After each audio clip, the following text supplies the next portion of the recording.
ಅಲ್ಲ ಸರ್, ಹಿಂಗಂದ್ರೆ ಹೆಂಗೆ ಸರ್? ನಾವು ಅವಳ ಅಪ್ಪ ಅಮ್ಮ ಅಲ್ವಾ ಸರ್? ಗೊತ್ತು ಸರ್, ಆದರೆ ಮಗು ತನ್ನ ಸಂಬಂಧನ ಸುತ್ತಲೂ ರಕ್ತದಿಂದ ಡಿಸೈಡ್ ಮಾಡಲ್ಲ ಸರ್, ಪ್ರೀತಿ ಡಿಸೈಡ್ ಮಾಡುತ್ತೆ. ಅದಕ್ಕೆ ಪ್ರೀತಿ ಮುಖ್ಯ ಸರ್. ಮಗಳು ಅನ್ನೋ ಅಧಿಕಾರ ಆಗಲಿ ಹಕ್ಕಾಗಲಿ ಅಲ್ಲ, ಅವಳ ಕಡೆಯಿಂದಲೂ ಯೋಚನೆ ಮಾಡಿ ಸರ್. ಇವತ್ತು ನೀವು ಅವಳನ್ನ ಕರ್ಕೊಂಡು ಹೋಗ್ತೀನಿ ಅಂದರು ಅವಳು ಬರ್ತಾಳೋ ಇಲ್ವೋ ಗೊತ್ತಿಲ್ಲ, ಬಟ್ ಅವಳ ಮನಸ್ಸು ಖಂಡಿತ ಹೊಡೆದೋಗುತ್ತೆ ಸರ್. ಸರ್ ಪ್ಲೀಸ್ ಸರ್, ಈ ಥರ ಮಾತಲ್ಲೇ ಕಟ್ಟಾಕ್ಬೇಡಿ ಸರ್. ಪ್ಲೀಸ್, ನಾನು ಇದುವರೆಗೂ ಯಾರ ಹತ್ರನೂ ಕೇಳ್ಕೊಂಡಿಲ್ಲ ಸರ್. ಮಿಂಚಿಗೋಸ್ಕರ ಕೇಳ್ಕೊತಾ ಇದ್ದೀನಿ. ನಿಮ್ಗೇನು ಬೇಕು ಹೇಳಿ ಸರ್? ಮನೆ ಬೇಕಾ, ಕಾರ್ ಬೇಕಾ, ದುಡ್ಡು ಬೇಕಾ, ನನ್ನ ಬಿಸ್ನೆಸ್ ಬೇಕಾ, ಏನು ಬೇಕು ಹೇಳಿ ಸರ್? ನಾನು ಸಹಾಯ ಮಾಡ್ತೀನಿ ಸರ್. ಹಾಗಂತ ನನ್ನ ಮಗುನ ನಾನು ಖರೀದಿ ಮಾಡ್ತಾ ಇಲ್ಲ ಸರ್. ನಾನು ಅವಳನ್ನ ಬಿಟ್ಟು ಹೋಗ್ಬಿಡ್ತಾಳೆ ಏನೋ ಭಯದಲ್ಲಿ ಕೇಳ್ಕೊತಾ ಇದ್ದೀನಿ ಅಷ್ಟೇ. ಇಲ್ಲ ಮೇಡಮ್, ಅದೆಲ್ಲ ಆಗಲ್ಲ. ಇಷ್ಟು ವರ್ಷ ನಾವು ಅವಳಿಗೋಸ್ಕರ ಕಾಯ್ಕೊಂಡು ಪಡಬಾರ್ದು ಕಷ್ಟಪಟ್ಟಿದ್ದೀವಿ. ಗೊತ್ತಮ್ಮ, ನಂಗೆಲ್ಲಾನು ಗೊತ್ತು.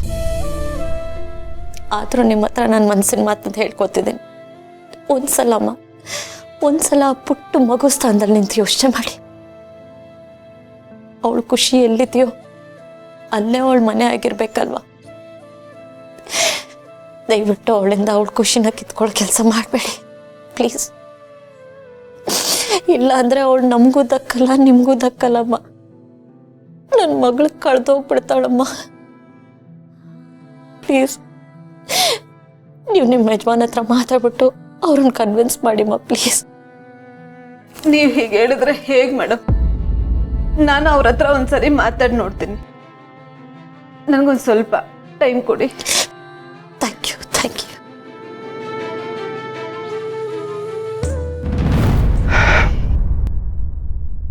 ಸರಿ ಸರ್, ನನಗೆ ಸ್ವಲ್ಪ ಟೈಮ್ ಕೊಡಿ.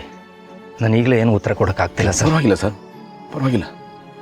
ಬಟ್ ನೀವು ತೀರ್ಮಾನ ಮಾಡೋಕ್ಕೆ ಮುಂಚೆ ಒಂದ್ಸತಿ ಮಿಂಚು ಜಾಗದಲ್ಲಿ ನಿಂತ್ಕೊಂಡು ಆಮೇಲೆ ತೀರ್ಮಾನ ತಗೊಳ್ಳಿ ಸರ್. ಸರಿ ಸರ್, ನಾನೀಗ ಮನೆಗೆ ಹೋಗಿ ನಮ್ಮ ಮನೆಯೊಳ ಹತ್ರ ಕೂತು ಮಾತಾಡ್ತೀನಿ ಸರ್. ಆಮೇಲೆ ಉತ್ತರ ಕೊಡ್ತೀನಿ ನಿಮಗೆ. ಆಗಲಿ ಸರ್.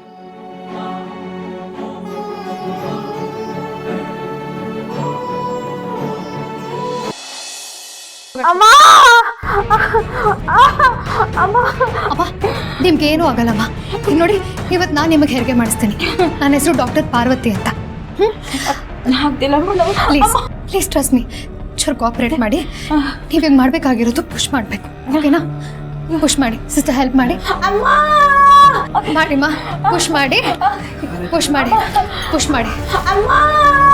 ಅಮ್ಮ, ಇನ್ನೂ ಪುಷ್ ಮಾಡಬೇಕು ನೀವು. ಪ್ಲೀಸ್ ಪುಷ್ ಮಾಡಿ ಸಿಸ್ಟರ್, ಹೆಲ್ಪ್ ಮಾಡಿ.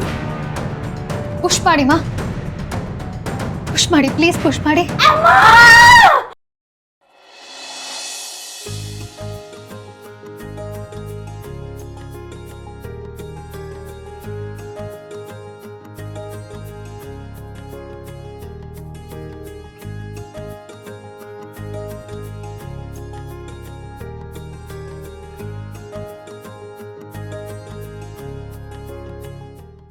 ನಾ ಹೇಳಿಲ್ವಾ ಮಾಕಾಳವ ಅವಳೆ ಎಲ್ಲ ಒಳ್ಳೇದೈತೆ ಅಂತ ಹೇಳಿಲ್ವಾ?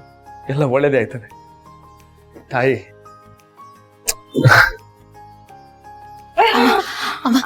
Very good.